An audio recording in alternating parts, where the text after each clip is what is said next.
Olá, pessoal da UEM. Então, hoje a gente vai usar o livro didático nas páginas 40 a 54 e o livro de atividades nas páginas 21 a 27 até o exercício 25, tá? Então, na página 40 aqui, ó, começa a falar para nós sobre a primeira lei da herança ou primeira lei de Mendel, tá? Então, foi o início de tudo da genética, tá certo? Então, aqui tá falando para nós que o Mendel, ele desenvolveu estudos, né, décadas antes, de os cromossomos terem sido observados no microscópio, né? E de saber sobre o comportamento deles na formação de gametas e na função das células. Então, ele observou, né, as diferentes características das gerações da ervilha, que nós tínhamos visto na aula anterior, e de análises quantitativas. Então, ele começou a analisar as características e a calcular essas características, tá? Baseada em estudos matemáticos, tá bem? E aí, ele identificou a hereditariedade, né? Conseguiu identificar a hereditariedade e determinou esses padrões de hereditariedade como lei da herança, tá? Essa lei da herança, ou lei de Mendel, ela também pode ser considerada, conhecida como lei da segregação, tá? Então, ele fez cruzamentos entre plantas, né, ervilhas, analisando determinadas características, tá bem? Então, olha aqui, ó. Para prevenir a autofecundação das flores testes, as partes masculinas, né, anteras, das flores escolhidas para serem paternais foram removidas antes que a parte feminina estar completamente madura. Então, para não ter essa autofecundação, para ele saber que realmente ele conseguiu misturar uma determinada planta com a outra, ele retirou as partes masculinas antes que a feminina estivesse madura para polinização. E aí, ele usou o pólen escolhido, né? Pólen de outra planta escolhido. Bom, aí aqui fala para nós que uma das características que ele estudou foi a cor da semente, né? Lembra semana passada que a gente viu que tinham sementes verdes e sementes amarelas. Então, a principal característica que ele começou a analisar foi a cor das sementes, tá bem? Então, aqui diz que no primeiro cruzamento é denominado parental. Então, vou mostrar aqui para vocês numa folha. Então, o primeiro cruzamento são os parentais, tá? Ó. O que seria o parental desse primeiro cruzamento? Seriam os indivíduos que são naturais, né? Que eles são homozigotos dominantes, tá? Lembrem lá das palavras dos termos que a gente estudou semana passada, né? Então, o parental, ele seria o homozigoto dominante. Então, eu teria um grupo, né? Um dos pais homozigoto dominante e o outro pai homozigoto recessivo, tá? Então, eles seriam puros com relação a essa característica determinada, que aqui para nós, ó, é a cor da semente.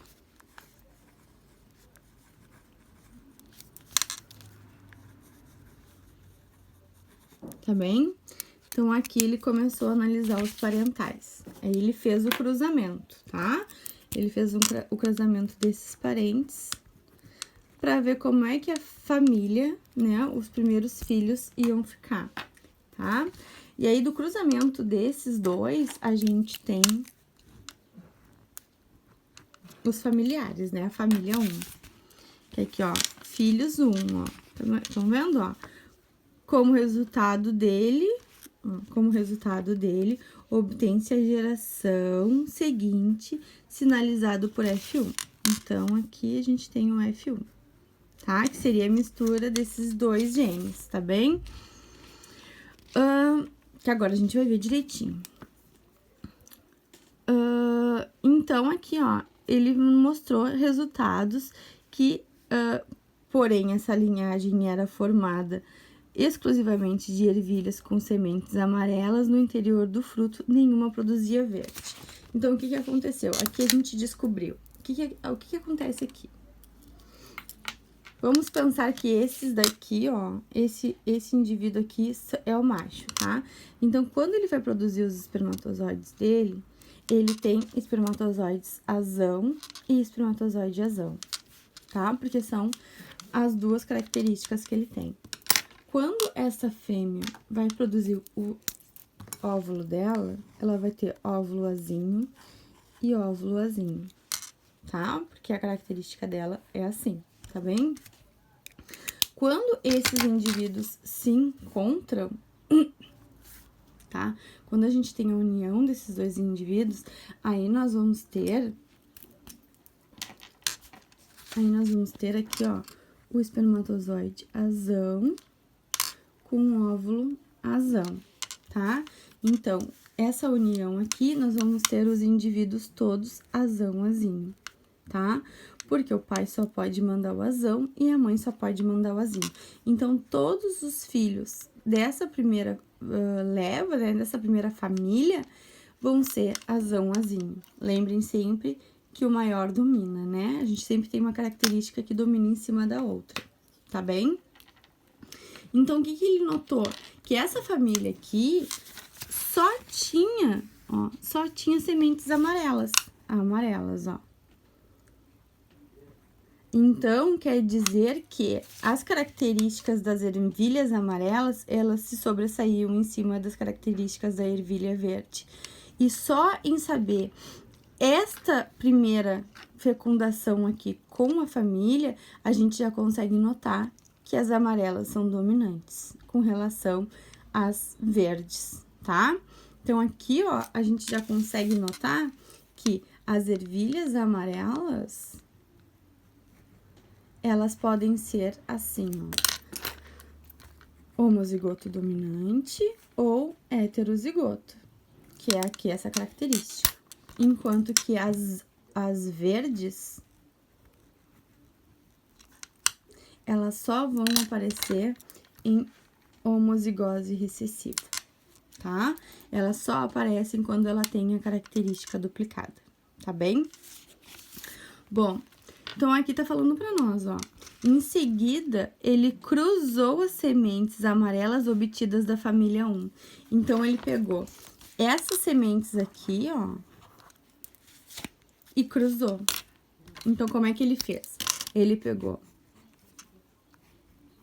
aqui, tá? E cruzou com um igual, tá bem? E aí, aqui a gente vai mostrar pra vocês como é que a gente faz. A gente faz um joguinho da velha, ó. A gente faz um joguinho da velha, tá bem? O que a gente coloca nesse joguinho da velha? As características, tá? Então, a gente coloca aqui a característica de um dos indivíduos, ó. O A numa e o Azinho na outra. E aqui, ó, a característica do outro. Tá? Então, fica assim, tá certo? E aí, a gente vai unir essas características. Então, fica assim, ó. Azão, azão, azão, azinho, azão, azinho e azinho, azinho, tá? Então, eu uni, tá? Aqui são os meus espermatozoides, como meus espermatozoides podem ser, e aqui são os meus óvulos, como os meus óvulos podem ser. Quando tem a fecundação e eles se juntam para formar um novo indivíduo, eles podem se juntar dessas 4 formas, tá? Pensem aqui nesta parte, ó, nesta parte aqui, como um quadrado. Então, um quadrado, tá? isso aqui eu já tô adiantando um pouquinho pra vocês, um quadrado ele equivale a 100%, tá?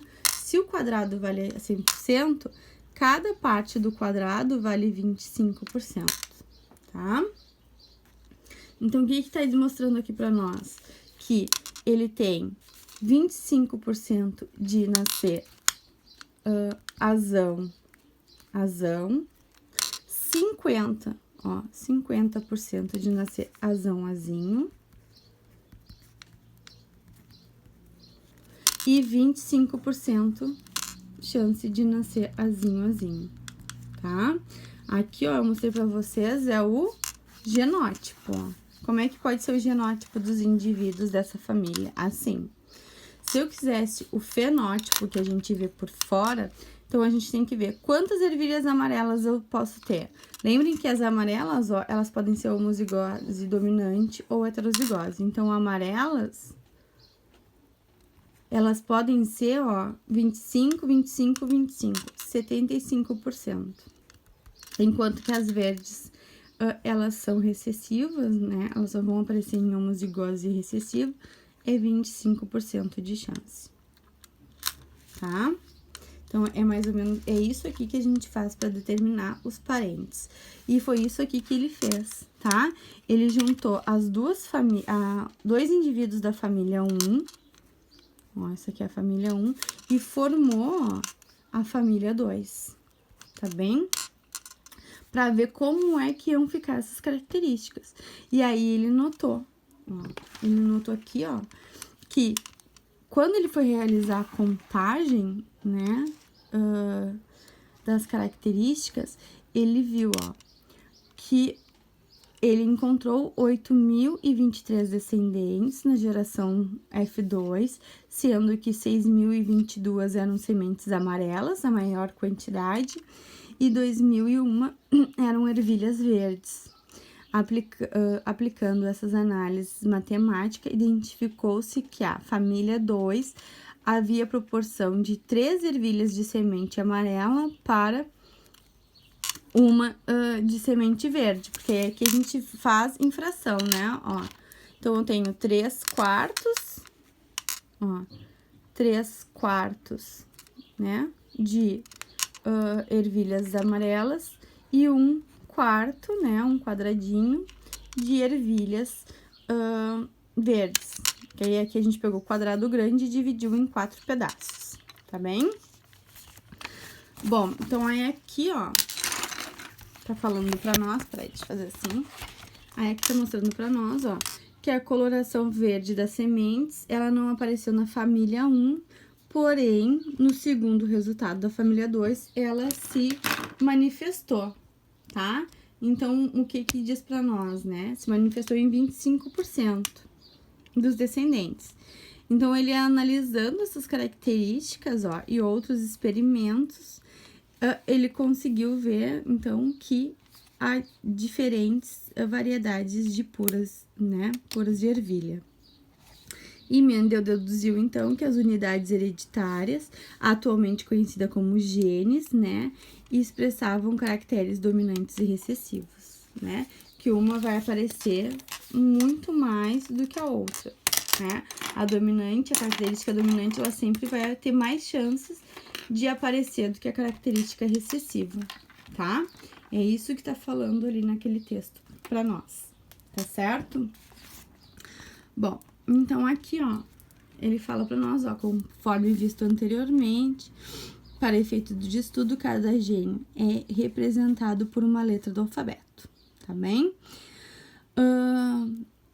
Letras maiúsculas representam os alelos dominantes, aqueles que permitem a manifestação da característica, e as minúsculas, os recessivos. Isso aqui que eu mostrei pra vocês, tá? De acordo com os padrões da genética, adota-se a letra inicial do caráter maiúsculo para a dominância, tá? Para a dominância e a letra minúscula para a recessividade. Então, aqui, por exemplo, Vzão, gene do alelo que representa a coloração amarela, e Vzinho, o gene da coloração verde, tá? E aí aqui eles mostram essa união que eu fiz pra vocês no caderno, tá? Na folhinha. A única diferença é que eles usaram V e eu usei A, tá? Mas a ligação é a mesma, ó. Então, aqui tá mostrando as ervilhas amarelas, tá? E as ervilhas verdes. Aqui as células deles, né? As células gaméticas dele se unindo e formando a família 1. Tá bem? Que era Vzão, Vzinho, que todas foram amarelas. Aqui, então, ó, tem a separação dos gametas, ó, que um pode ser Vzinho e outro pode ser Vzão. E a interação entre um indivíduo, Vzão, Vzinho, né? Que seria Vzão, Vzinho. E outro indivíduo, Vzão, Vzinho, tá? E aí, aqui, todo o cruzamento. Vzão com Vzinho, Vzão com Vzinho. Aí, aqui, Vzão, Vzinho, Vzinho, Vzinho, tá? É assim que a gente faz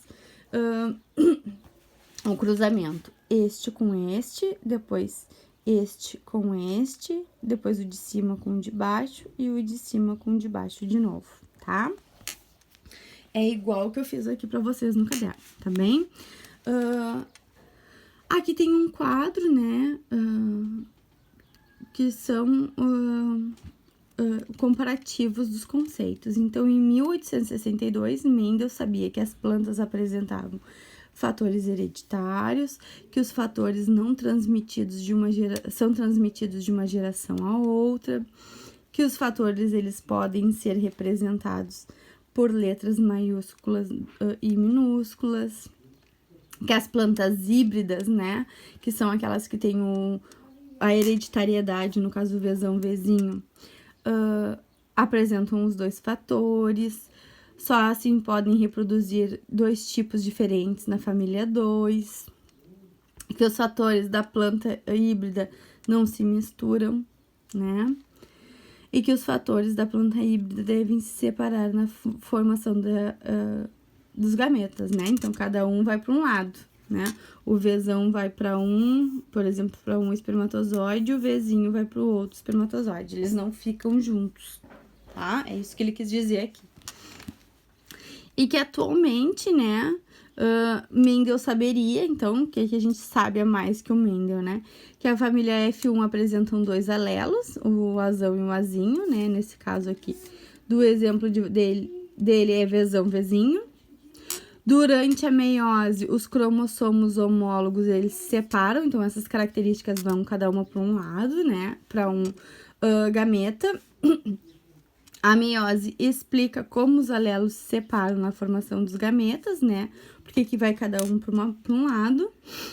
E a partir do DNA, as moléculas de RNA são sintetizadas e codificam proteína, tá?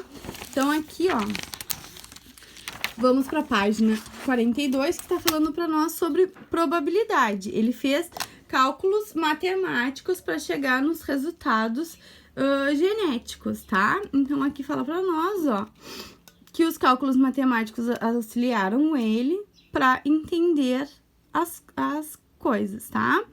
Ó, então, se o cientista precisa comprovar os seus experimentos, pode fazê-los por meio de avaliações matemáticas. Então, aqui, ó, ele mostra pra nós, desculpa, pessoal, ele mostra pra nós que ele utilizou a probabilidade, né? Quais as chances de uma coisa acontecer? Então, aqui a probabilidade, ela é o número de vezes do evento desejado dividido pelo número possível de eventos. Então, aqui, ó, como é que seria, tá? O número possível de eventos, aqui pra nós, são 4. Estão vendo? São 4, ó. A gente tem 4 chances do filho nascer. Então, aqui o número é 4. E o número de eventos desejados. Então, eu quero saber quantos indivíduos podem nascer amarelos. Então, eu tenho 3 chances em 4 dele nascer amarelo.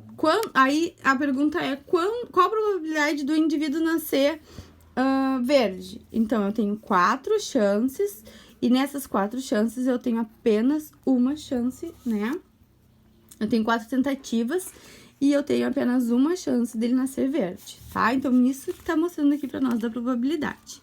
Então, aqui embaixo, ó, tá falando pra nós, ó. No caso de lançamento de uma moeda, como faz o árbitro de futebol, a probabilidade do resultado ser cara é de, ó, o número desejado de eventos. 1, cara, tá? Número de eventos possíveis, 2, cara ou coroa. Então, a probabilidade fica 2, né? A gente tem 2 chances e de acontecer, né? 2 tentativas de acontecer uma coisa só, né? Então, ou é cara ou é coroa. Então, cara, coroa, pra sair só a cara é uma chance de 2, tá? Isso, 1/2 aqui é igual a 50%, tá? Bom, aí depois fala aqui, ó, tem outro exemplo pra nós, ó.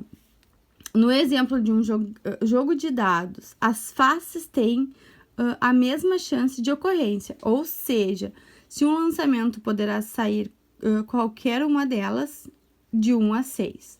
No caso, o número total de eventos é igual a 6. Desejando que a face voltada para cima seja 3, e só existindo uma face 3, calcula-se da seguinte vez. Então, o número que ocorrência desejada é o 3. Quantas chances eu tenho que sair do 3? Uma só, porque eu só tenho uma vez o 3 no dado. Número total de eventos possíveis, 6, porque nós temos 6 lados num dado, tá bom?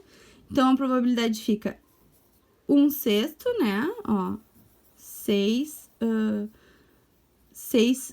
probabilidades e a chance de sair 3 é 1. E aí, ou 16,6%. Por quê? Porque o 6 é igual a 100%, né? O total de chances.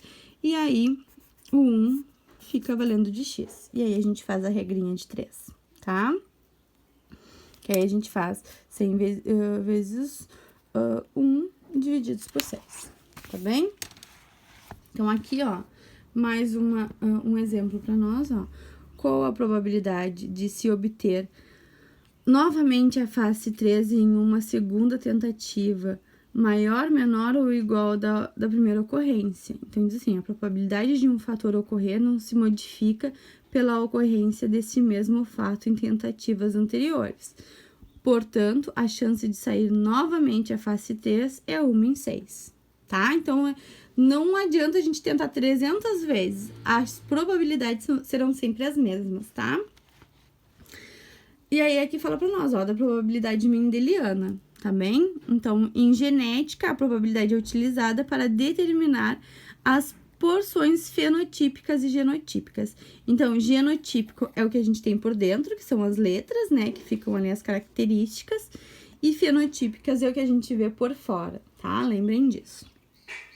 Então, aqui, ó, por exemplo, no cruzamento de um indivíduo heterozigoto, ó, com o genótipo azão-azinho, a probabilidade de formar gametas portadores do alelo azão é a mesma de formá-los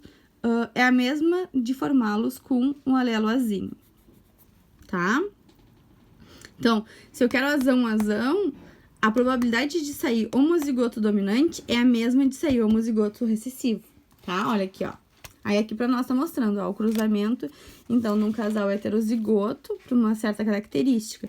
Então, olha aqui, lembrem que isso aqui é um quadrado, pensem sempre assim, e que ele foi dividido em 4 partes. Então, a chance de eu tirar um homozigoto dominante, por exemplo, é de 1/4, ó, 1/4. Ou 25%, tá? Pensem no quadro como 100%, cada partezinha é um pedacinho.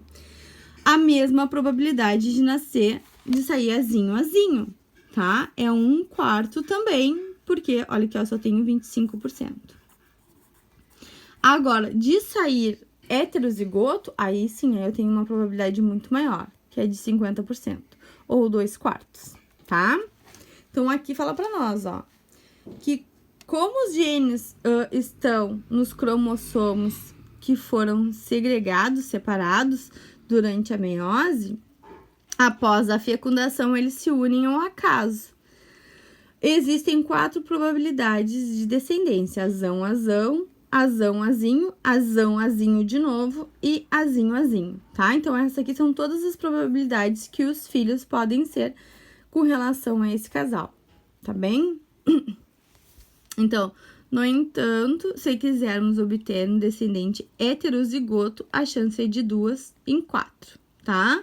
Aí, aqui ele somente simplificou o cálculo, tá bem? 2 em 4 ficou 1 em 2, tá bem? Só isso aqui é só simplificar, tá certo? Então, no caso, uma determinada característica, tá? Nascer com um olho claro, vamos dizer. A probabilidade do primeiro filho nascer com um olho claro é de 25%.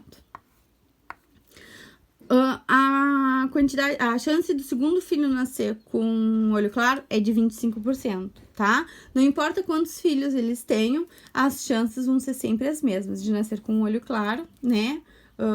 Homozigoto recessivo é sempre a mesma, tá bem? Bom, aqui pra nós, ó, tá mostrando... Ai, desculpa, gente.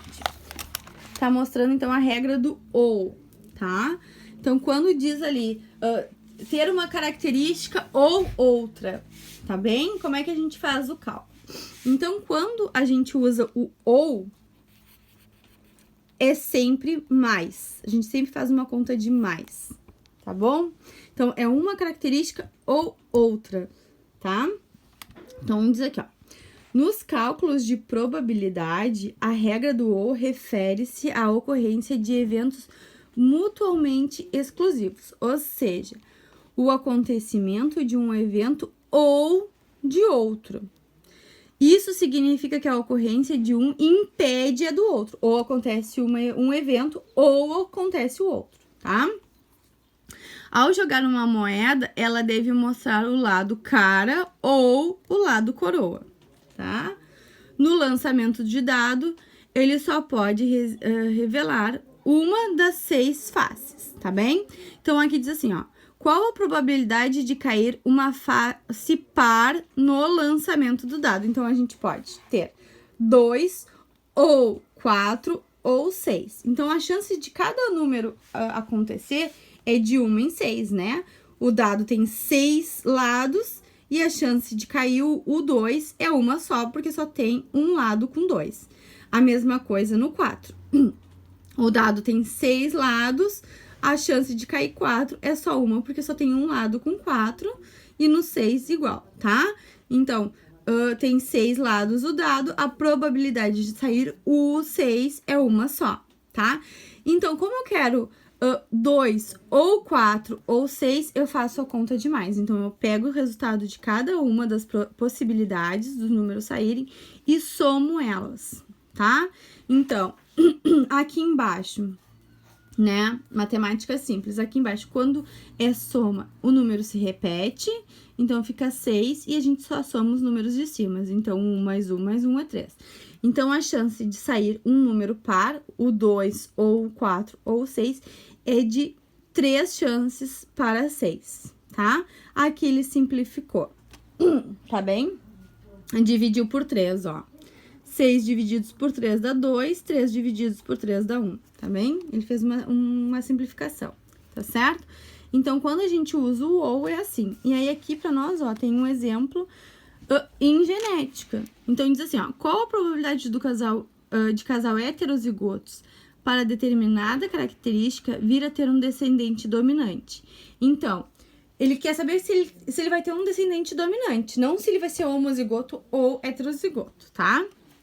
Então, se azão é igual a 1/4 e azão azinho é equivalente a 2/4 ou 1/2, né, que é aí que tá simplificado, devem se somar as características, as possibilidades. Então, eu pego o 1/4 da probabilidade de sair azão e faço mais a possibilidade de sair azão azinho, que é 2/4.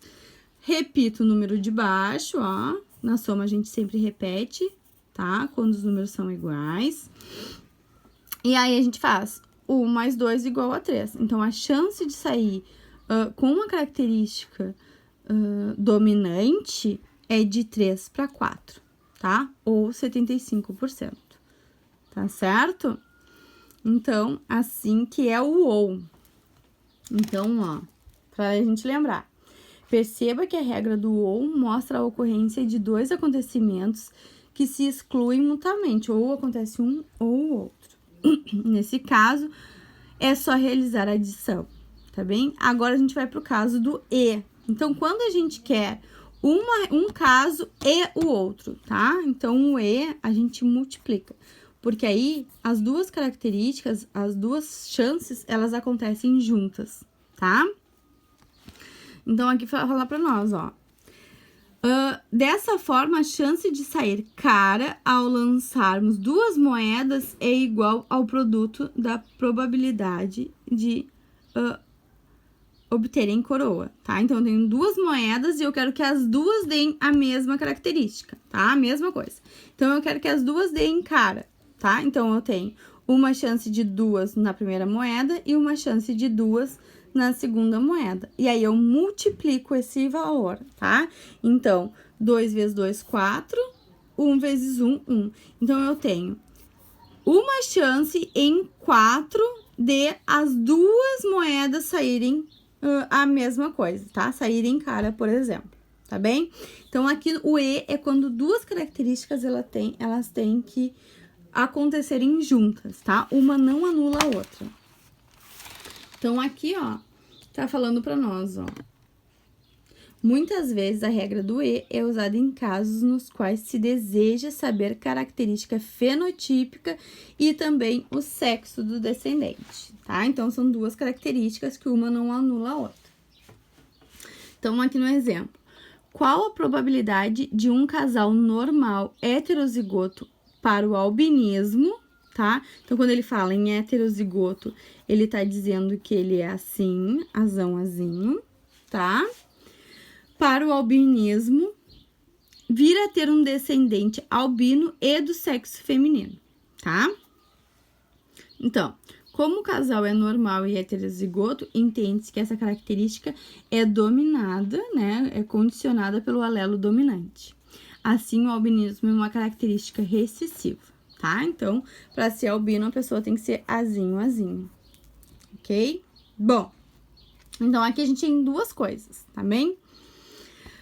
Primeiro, a gente faz a ligação para saber sobre o albino. Aqui o desenho, o esquema de vocês está um pouco confuso, então eu vou fazer aqui o joguinho da velha para vocês, ó.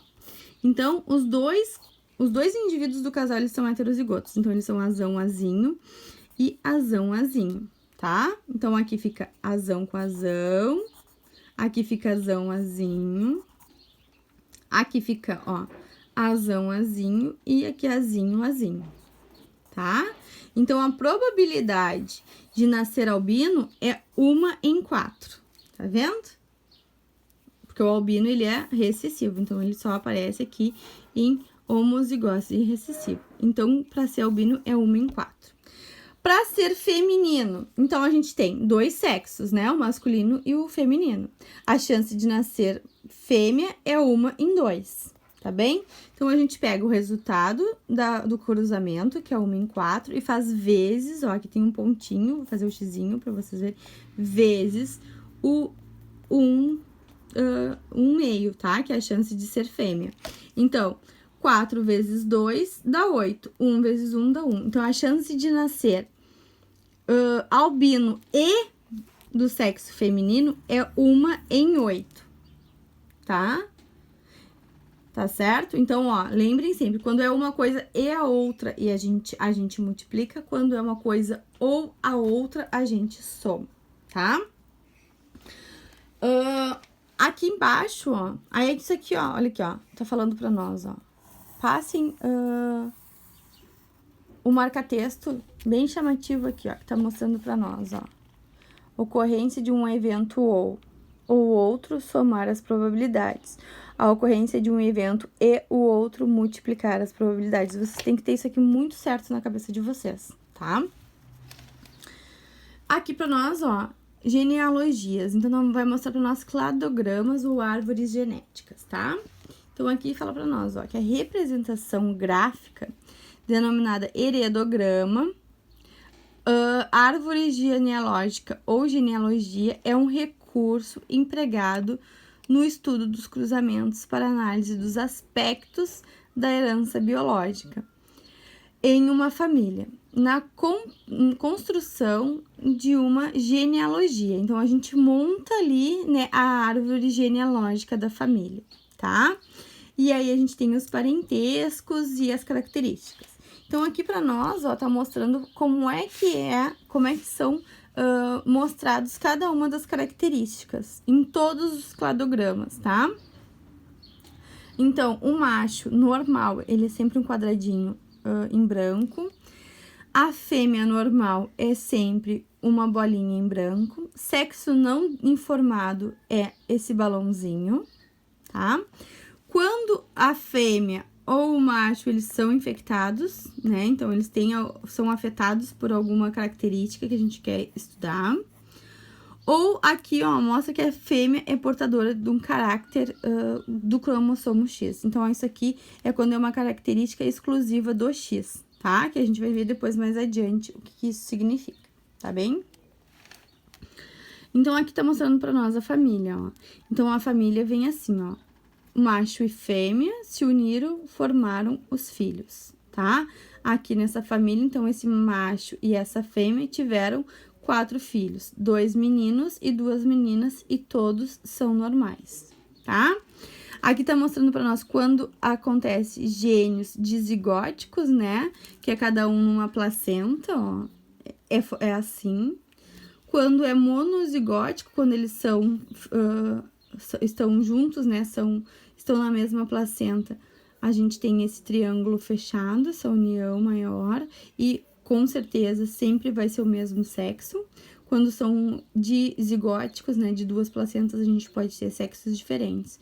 Quando são monozigóticos, sempre o mesmo sexo. E aqui tá mostrando um casamento consanguíneo, tá? Então, tipo, primos que se relacionaram e formaram família, tá bem? Casamento consanguíneo.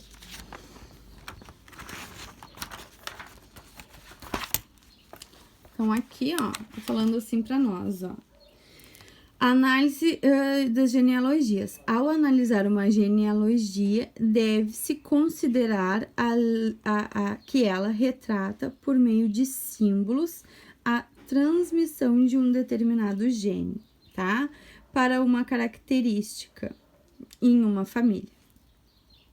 Com base nesse dado, a principal formação desse deve examinar se o caractere estudado é dominante ou recessivo.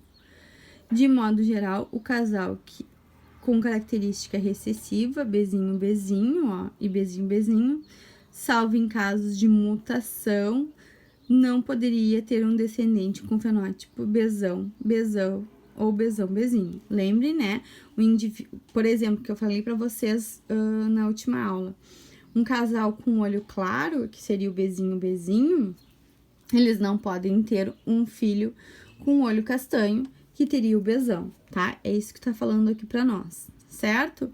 Então, um casal, ó, dominante, Bzão, linha, porque a gente não sabe se é Bzinho ou se é Bzão, pode ter um descendente Bzinho, Bzinho. Se aqui, ó, nesse espaço em branco for assim, tá? Então, aqui tá falando, basta que ambos os cônjuges sejam heterozigotos. Então, para isto aqui acontecer, o Bzinho, Bzinho, os pais não sendo Bzinho, Bzinho, os pais, eles têm que carregar essa característica recessiva, tá? Então, aqui tá falando assim, ó. Esse fato permite concluir que, se pais com fenótipos normais, tá? Representados pela figura aqui, ó, geram um descendente com fenótipo afetado, ó, eles têm um caráter recessivo. Então, a gente sabe que eles são normais. Então, aqui eles são Bzão e aqui é Bzão, tá? Só que o filho, ó, ele nasceu Bzinho, Bzinho. Para esse filho nascer Bzinho, Bzinho, eles têm que ter a característica recessiva lá nos genes dele, tá? Ó, no caso, se os pais fenótipos afetados geram um descendente com fenótipo normal, o caráter é dominante. Então, aqui, ó, neste caso, o caráter pintado, né, a característica, né, que faz eles serem pintados, essa que é dominante, tá? No momento que o filho não é afetado, é normal, ele vai ser assim. Tá certo? Para este filho ser desta família, tá bem? Então, aí a característica normal é que é a recessiva, não a afetada, tá? Então, aqui a característica normal é a dominante e aqui a característica normal é a recessiva, tá? Bom, aí aqui fala pra nós assim, ó, olha aqui.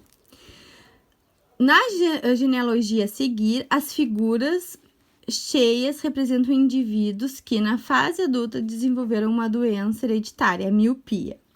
Examine as informações sobre o tipo de miopia, tá? Então, aqui a gente tem duas famílias, ó, tá? Então, são os avós com todos os seus filhos.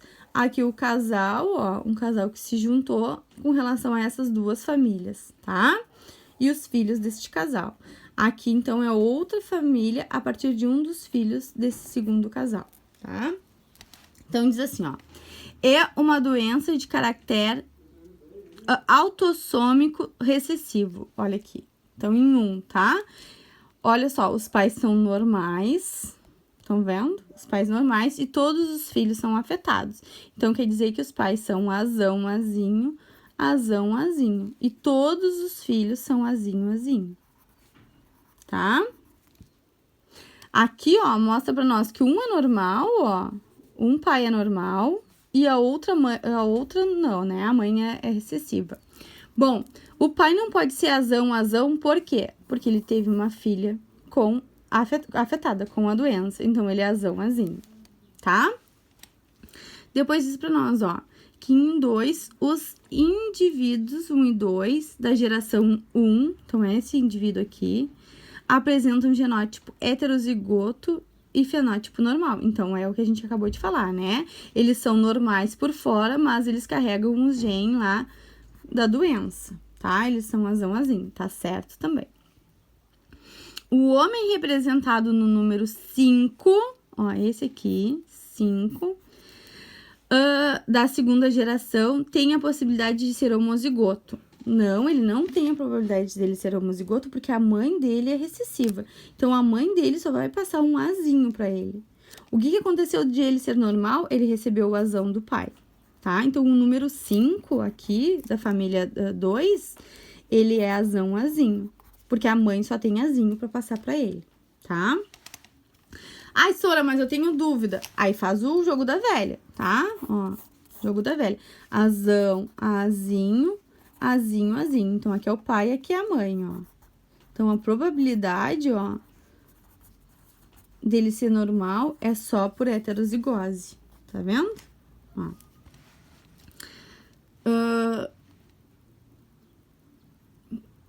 4.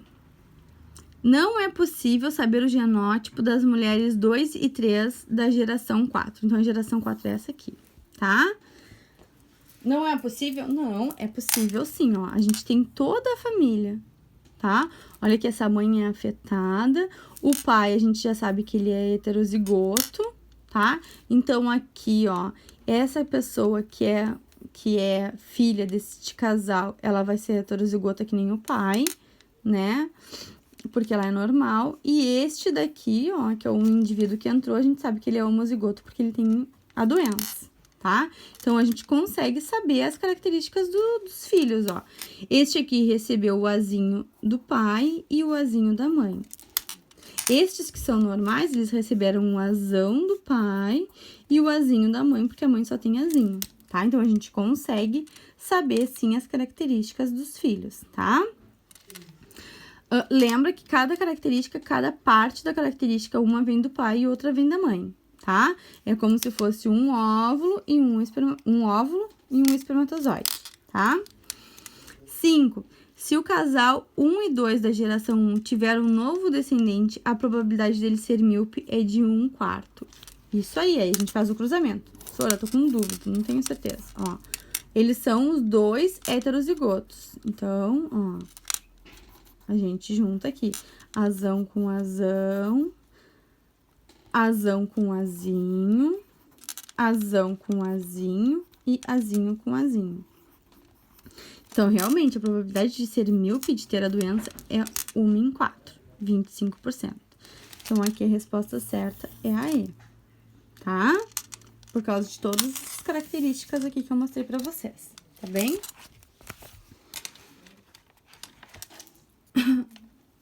Aí, aqui, ó, tá o comentário todo esse da atividade que eu já expliquei pra vocês, tá? Então, eu vou pular essa parte. E aí, a gente vem aqui pro cruzamento-teste. Cruzamento-teste ou teste cross, tá? É utilizado em genética quando o indivíduo do fenótipo dominante apresenta genótipo desconhecido, tá bom? Então, quando a gente sabe a característica por fora, mas não sabe se ele é homozigoto ou heterozigoto. Para saber qual é o genótipo, deve-se realizar o cruzamento deste indivíduo com outro recessivo, naturalmente homozigoto, tá? Se os resultados obtidos no cruzamento-teste revelarem 2 tipos de descendentes, um com fenótipo dominante e o outro com recessivo, conclui-se que o progenitor, o que a gente não sabia qual era o genótipo, é heterozigoto. Por outro lado, se todos os descendentes aparecerem um fenótipo dominante, muito provavelmente o indivíduo é homozigoto. Então, aqui tá mostrando um exercício resolvido pra gente entender. Em uma feira de animais, foi adquirido um hamster macho reprodutor de uma pelagem escura, a qual é considerada dominante para este animal. O vendedor afirmou que o animal era puro, homozigoto. Com o fenótipo escuro, é condicionado pelo alelo Bzão e o branco é determinado pelo alelo Bzinho, como é possível se verificar a pureza ou homozigose desse animal? O mais indicado é a relação do cruzamento-teste. Então, o que a gente vai fazer? Analisar a descendência das duas situações que podem ocorrer. Então, se diversos filhotes nascerem escuros, significa que o animal comprado é puro, tá? Então, se eu tenho Bzão e Bzão Bzinho, os filhos, eles têm que nascer puros, né? Heterozigotos puros. Lembrem, né? Aqui a gente tem um espermatozoide, aqui a gente tem um óvulo, tá? E como a característica ela é dupla, ó, são os mesmos genes nos dois, então a gente vai ter 2 espermatozoides Bzão, 2 espermatozoides Bzão e 2 óvulos Bzinho. Então, não tem como ele não ser heterozigoto, porque as características são essas, né? Um óvulo encontra um espermatozoide. Então, essa é a característica. Se os descendentes nascerem com a pelagem branca, aí tá dizendo pra nós, então, que o hamster escuro, ele não é homozigoto, ele é heterozigoto. Porque aí, o que vai acontecer? Aqui, ó, os espermatozoides dele vão ser ou Bzão ou Bzinho. Enquanto que da mãe, como a mãe é pura, é tudo Bzinho. A mãe só envia Bzinho, né? Então, se nascer algum indivíduo branco, é sinal que um Bzinho o pai tem, pra enviar essa característica, tá? E aí, mostra que ele não é puro, né, genotipicamente falando, porque ele tem o gene da recessividade lá na sua construção, tá? Aí, aqui, vamos para padrões de dominância, tá? Então, aqui tá falando para nós, ó, que os padrões de dominância, segundo a primeira lei de Mendel, os genes e alelos segregam-se durante a formação de gametas e meiose. Isso indo apenas um alelo para cada célula reprodutiva. Então, é aquilo que eu falei, né? Se o macho é Bzão Bzinho, vai o Bzão para um gameta e o Bzinho para outro, tá? Mesma coisa com a fêmea, tá? A dominância ou a recessividade atuam apenas no momento da expressão da característica do genótipo para o fenótipo. Um alelo dominante se expressa, por exemplo, por meio de uma proteína funcional, tá? Então, tá mostrando para nós que essas características, elas são importantes por causa da proteína, tá? Herança com dominância completa. Então, aqui, ó, tá falando para nós que algumas alterações genéticas podem ser herdadas como característica, tá? Recessiva ou dominante. Nesses casos, afirma-se, fala-se em herança com dominância completa. Porém, nem todas as heranças com dominância completa condicionam doenças ou anomalias genéticas, tá? Então, aqui, herança dominante é um alelo dominante que determina a característica da geração genética. Um exemplo é a acromoplasia, um tipo de nanismo, tá? Identificado em 1 a cada 25 mil pessoas. Nesse caso, o nanismo é determinado pelo alelo dominante Dzão e pode ser herdado ou resultante de uma mutação. Então, essa característica ela pode ser tanto herdada dos pais quanto uma mutação genética, tá? Todas as pessoas que não apresentam nanismo têm um genótipo homozigoto recessivo, tá? Então, aqui para nós tá mostrando que a pessoa normal, ela é recessiva e o dominante é o que mostra para nós a característica da doença, tá? Então, como ele é dominante, ele vai aparecer sempre com mais características. Neste caso aqui, como é a união de uma pessoa normal com uma pessoa com a doença, a probabilidade de ter a doença vai ser de 50% com relação a não ter a doença, tá? Porque esse caso é recessivo, essa característica é recessiva. Na herança recessiva, a alteração genética é determinada por homozigose recessiva. Então, a pessoa, para ser doente, né, para ter a característica, ela tem que ser azinho, tá? E aí, tá mostrando para nós uma das características que é o albinismo, tá bem? Aí, aqui tá mostrando para nós, ó, a característica do albino aqui, tá? Que é a recessividade. Certo? Pessoal, vou parar um pouquinho o vídeo porque ele vai ficar muito grande e já retorno.